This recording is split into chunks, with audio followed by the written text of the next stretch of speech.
Elgato has just announced the new Wave DX, and it's a really cool looking microphone. I haven't seen anything like it. I have seen some microphones with a little arm on both sides of it where it kind of joins to one, but I haven't seen it on one side, and it looks really nice. The presentation is cool. The arm can go right underneath here and with the logo facing the camera, which is really nice. I like how they've designed it. I'm not a huge fan of the DX name, but I'm nitpicking at this point. Throughout this video, I'm only going to be using the Shure SM7B and the Wave DX, and you can see which one sounds different or similar, because I've done some tests already and I can tell you it's very hard to tell the difference between these two microphones. And you know, a $400 Shure SM7B as opposed to, how much is this thing? 100 bucks? Jeez, this thing cheap. So literally the Elgato Wave DX is a quarter of the price, and so far I can pretty much guarantee you that you don't know which one is which yet, because I haven't shown you which one is which. You've been listening between two of them.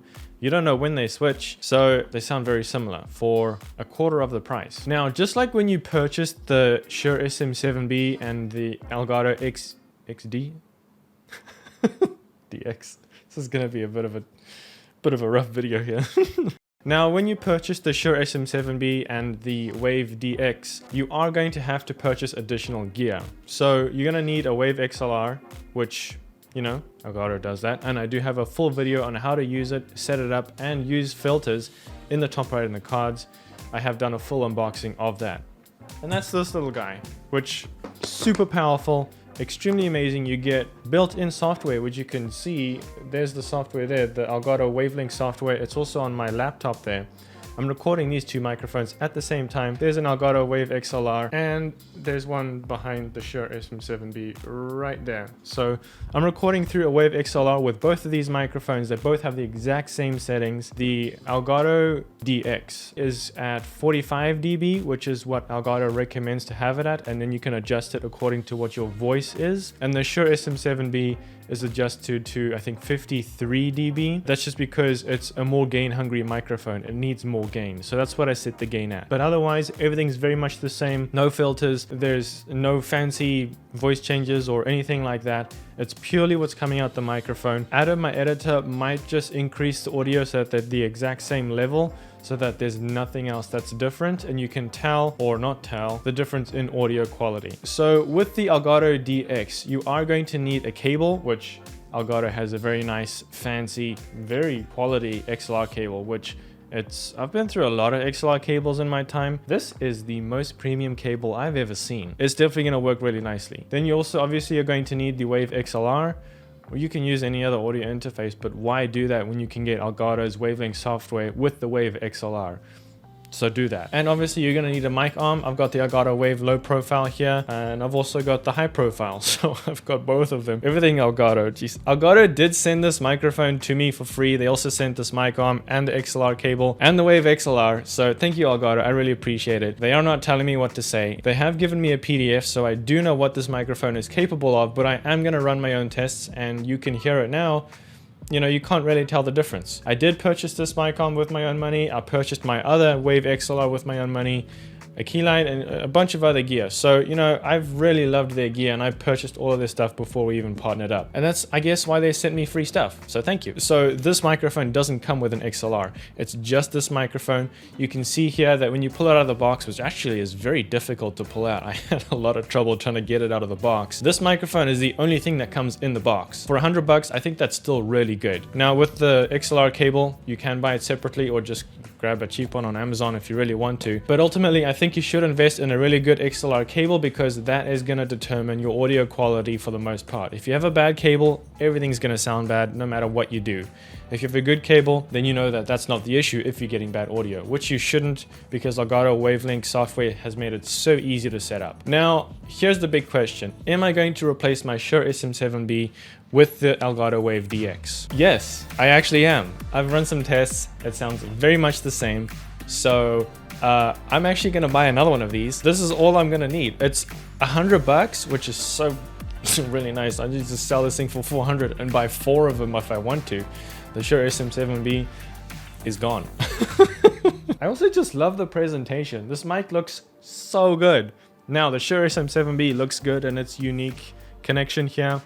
I am going to miss that, to be honest, but you know, I'm not going to miss the audio quality because it's all the same. Now, there was one thing I did notice when unboxing the Elgato Wave DX, and that was I thought I was missing the adapter so that I could adapt this microphone onto any microphone arm that I want or any connection that I want. But with a little bit of searching, I actually realized that it's flush with the connection of the Wave DX, which is really nice. It's already plugged in, or screwed in, I should say, to the bottom of that microphone.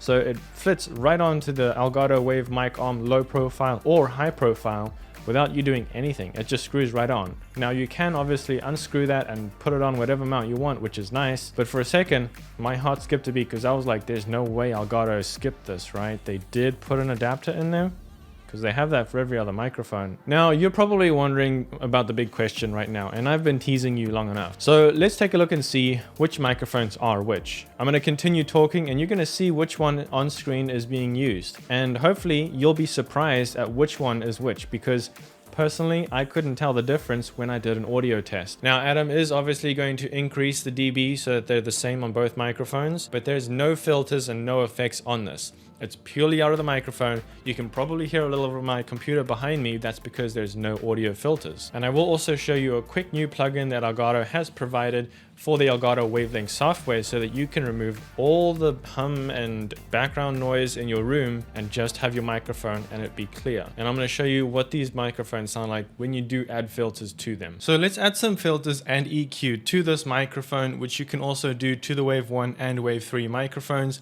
to make it sound better. I do have a full video on a more advanced way to add filters and EQ to your microphone. The software and plugins that are implemented into Wavelink as plugins, they are more advanced. So it's definitely not for the beginner, but if you are a beginner and you want to learn how to do it, I do walk you through step by step. I'll link that video in the top right in the cards. Now, these two pieces of gear, they really complement each other. Having an Elgato microphone and the Wave XLR are really nice to be able to use Wavelink so you can control all of your audio and have as many channels as you want, so you can separate them and control them individually. I really like that personally. And I know for a streamer, they really like to be able to control that. And in addition, having a Stream Deck can help you mute and just to adjust the audio volume at a touch of a button, which is really nice because sometimes your teams can get loud. Now, as you can see, I've connected the Wave DX here and I've got my Wave XLR connected. And then I've put my headphones in the headphone jack so I can have the most real-time audio monitoring, which I can hear myself in my headphones right now. Now, Elgato did team up with Lewitt because they are sound engineers and they're professional, so they know what they're doing when it comes to audio recording, to be able to create the Wave 1, the Wave 3, and the Wave DX. So you know that you're getting a really good microphone. And in fact, you've probably struggled to determine the difference between the Wave DX and the Shure SM7B, without their filters, of course. So Elgato has provided 3 VST plugins for you. Now, these are VST3 plugins, so any of these 3 that you want to use, you can use in Adobe Audition if you want to. Any program that supports VST3 plugins, which is really nice. So Elgato hasn't just made these plugins available for their Wavelink software, you can use it for anything you want. That obviously has to support VST3 plugins. Now, these plugins that Elgato is providing is Elgato EQ and RN noise removal. Let me show you what that means. So once you've downloaded the VST audio effects from Elgato, this comes with Elgato EQ and RN noise removal, which is really nice. It's just one installation. Go ahead and install that. And once that's installed in your VST3 folder for your Wavelink software, go to the settings button and click the audio effects tab. And then what you can do is scan plugin folder. This will now let you use Elgato EQ and RN noise removal, which is really cool. Then you can click the audio effects button here on your microphone, click the plus button, go to Elgato, and then you can see Elgato EQ, NVIDIA Broadcast Noise Removal by Elgato, and Elgato RN and noise removal. And again, that NVIDIA Broadcast Noise Removal does require an RTX 20 series or 30 series graphics card, which is why RN and noise removal is a great alternative because that utilizes your CPU. Now, keep in mind that I am using the beta unreleased version of Elgato EQ and RN noise removal. But here's how we set it all up. Okay, so the first thing we're going to do is on our Wave XLR input here, we're going to click the audio effects button, click the plus, let's go to Elgato, and let's first add the Elgato RNN denoiser. I'm going to assume they're going to fix this name here since it's an unofficial release. Now what we can do is, let me turn this off for a second. First of all, you can hear what my microphone sounds or what my voice sounds like without this on, and this is going to utilize my CPU, so I don't need an RTX graphics card for this to work. Now, I'm gonna stop talking for a second and you can hear what the room sounds like.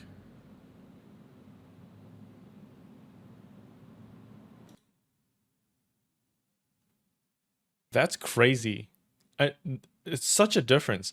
Now, if I turn it off again and I'm talking, let's just assume that I'm talking to my audience. And now if I turn it on, you'll hear a big difference. There might have been a little glitch there, just that happens when you turn it on.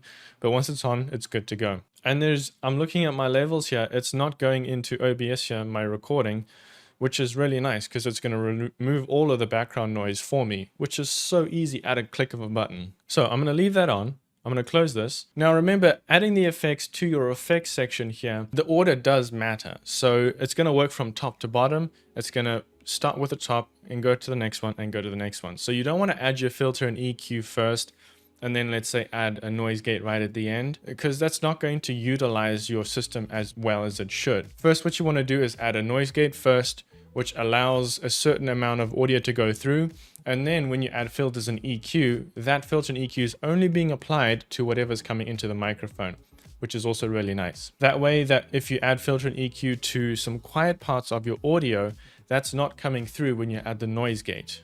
It's a pretty self-explanatory thing actually, but I do explain it more in the video in the top right in the cards on how to add VSTs and just basically edit in wavelengths so that you can customize all of your VST3 plugins and just make your audio sound better. Okay, so let's click the plus button and let's go to Elgato, and we'll do Elgato EQ. Now this plugin is extremely powerful, and right now it is in beta, so it might have some glitches, and Elgato has made that known to me. I'll leave links to download all of these down in the description.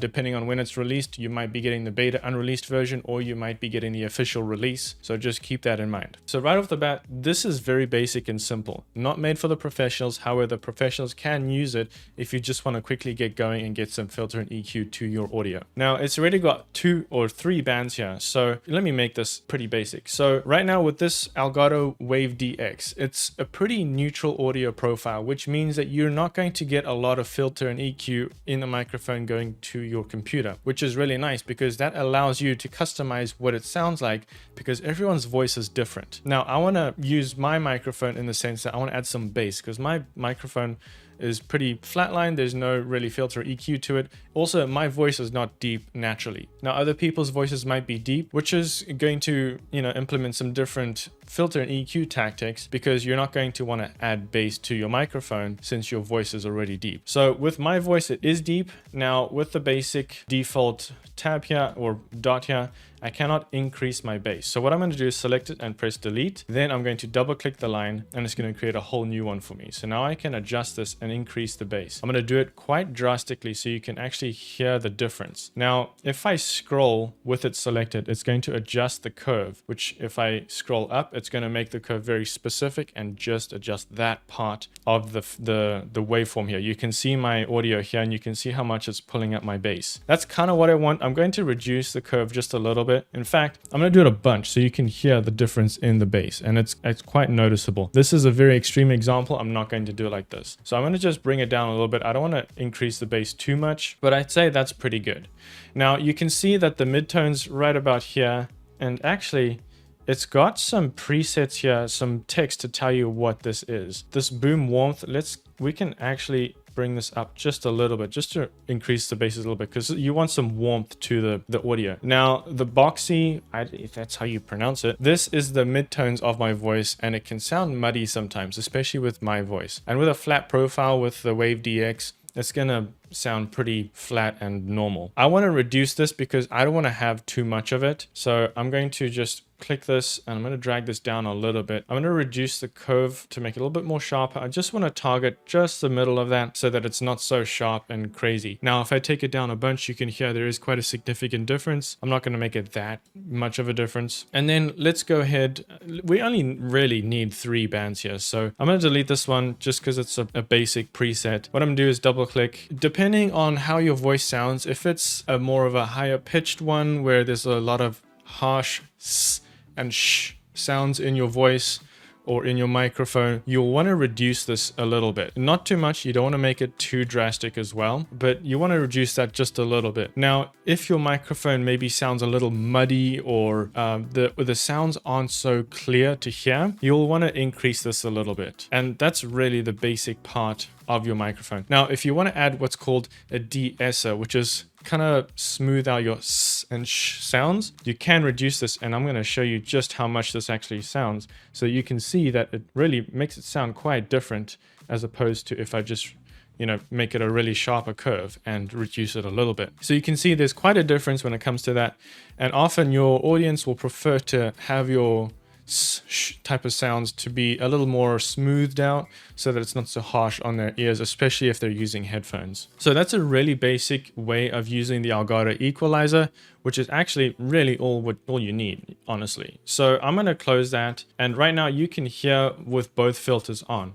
If I'm going to turn that filter off, you can hear there's quite a difference because I've added the denoiser, RNN denoiser, and the Elgato EQ. Now, if I turn it back on, you can hear there's quite a difference to my audio, and it's taken me 5 minutes to do. First, what I want to do is go back here. I'm going to turn off the denoiser, and I'm going to drag this right there so that the NVIDIA Broadcast Noise Removal is taking effect before the Elgato EQ. So let's go ahead to the settings button here, and this is off right now. So if you have an NVIDIA RTX 30 series or 20 series graphics card, this is what you want to use. And let me just show you the difference. So let's turn off the Elgato EQ, and I'm going to go to the settings button here. Now let's start with 50%. Get to 50. The noise removal is off. This is going to utilize my graphics card to remove all of the background noise. So if I stay quiet, there was a bit of a glitch, but it sounds perfect once it's on. There's no audio from my background, and if I increase this significantly, it's going to remove even more of the background noise. Now, I don't have much loud stuff going on right now, so it's not going to, you know, you're not going to notice a huge difference.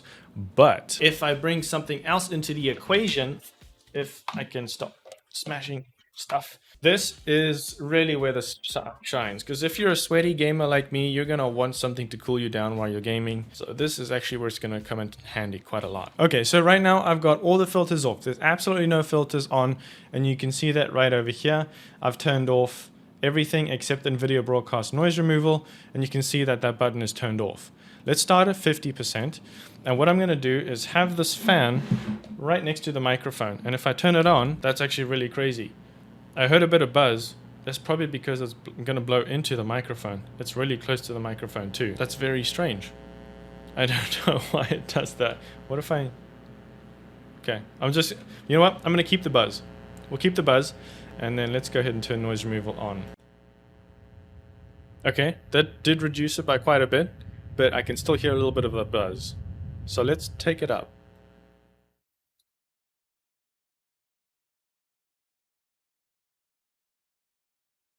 That's pretty good. So now I've repositioned the fan to where it's actually, you know, a little bit more realistic of where it would be if I were gaming. Now this is going straight into my microphone, and you can hear it. It's probably quite terrible to listen to. Let me turn this on at 100%, and you'll see there's actually quite a difference when it comes to removing that fan from the background.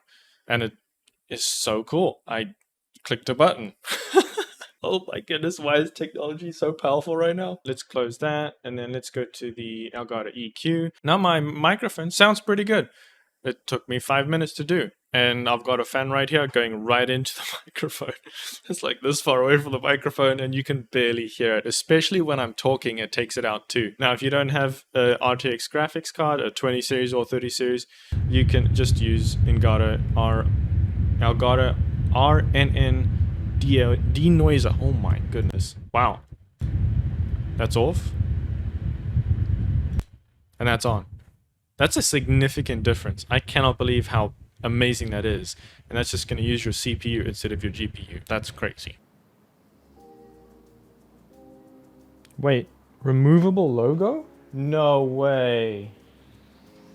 Is this true? Okay, it's a little tight, but it works. So I just figured this out, that I can take the logo off the microphone and put it on the other side for great product placement, I guess. But that's really nice. I took that off, removed the logo, and you can switch the microphone to the other side in case This is in front and the logo is behind, depending on which side your microphone arm is on your desk setup. So that's really cool. Wow, that's something. Now the Elgato Wave DX does have a cardioid polar pickup pattern, which means that it's going to pick up all the audio from the front of the microphone, the tip in this case. Don't talk into the side of it because that's not where the pickup pattern is. It's going to reject most of the sound from the back of the microphone, which is really nice because I'm talking right into the tip of it. Now I do want to quickly mention that the Elgato Wave DX does work with any audio interface / mixer / interface that you want to use. So if you use the Focusrite, if you use the Elgato Wave XLR, if you use maybe the Go XLR, this microphone will work with anything because it's an XLR input, which is really nice because most of Elgato's microphones currently only work with Elgato microphones and adapters. Now this one you can use for pretty much anything you want. And just like the Shure SM7B, the Wave DX does not require phantom power, so you do not need to power it. In fact, Elgato recommends that you turn off 48 volts phantom power in your Elgato Wave XLR. Now, when buying the Elgato Wave DX microphone and the Wave XLR, you're still only going to go up to $260 because the Elgato Wave XLR is $160. That's still almost $200 cheaper than getting this microphone by itself, the Shure SM7B. It's a $400 mic as opposed to getting $260 with this microphone, the Wave DX and the Wave XLR, which allows you to plug this into your computer. Almost $200 cheaper, and you don't even have an input already for this Shure SM7B. You still got to buy that separately, and the cable, of course. It's a really budget option for top-notch audio quality. So I hope this video was helpful and just ultimately let you know if you really want the Elgato Wave DX microphone or if you want to go with an alternative. Personally, I'm switching to the Elgato Wave DX exclusively. I'm going to get rid of my Shure SM7B because that's just $400 sitting there when I get the exact same quality with the DX at a quarter of the price. And if that's something that pushed you into getting the Wave DX, use the link down below that is affiliated. It does help the channel with all the work that I put into this. And this is all of my genuine opinion and how I feel about the microphone. No one's telling me what to say, even though I am partnered with Elgato. They do tell me to give my own opinion, and they actually are really kind enough to let me have an opinion on this, because a lot of other companies, when you're partnered with them, don't let you do that. So that's actually really unique, and I appreciate that about Elgato. On top of that, really great products that they provide. The Elgato Stream Deck is also going to allow you to add filters and do all kinds of voice changes and all kinds of stuff with both of these microphones when you plug them into the Wave XLR, which is really nice because you can literally control everything at your fingertips. I have the Elgato Stream Deck XL and it's got so many buttons, you can't see it. Right, I've got like 4 of them, so I have a Stream Deck problem. If you guys enjoyed, please leave a like, that'd be appreciated. Thank you so much for watching. If you're new, subscribe and stick around for the future for more content like this on gear reviews, also just streaming content in general, how to build your stream and what gear should you use for it to make it even better for your audience. I'll see you next time, but until then, make something great.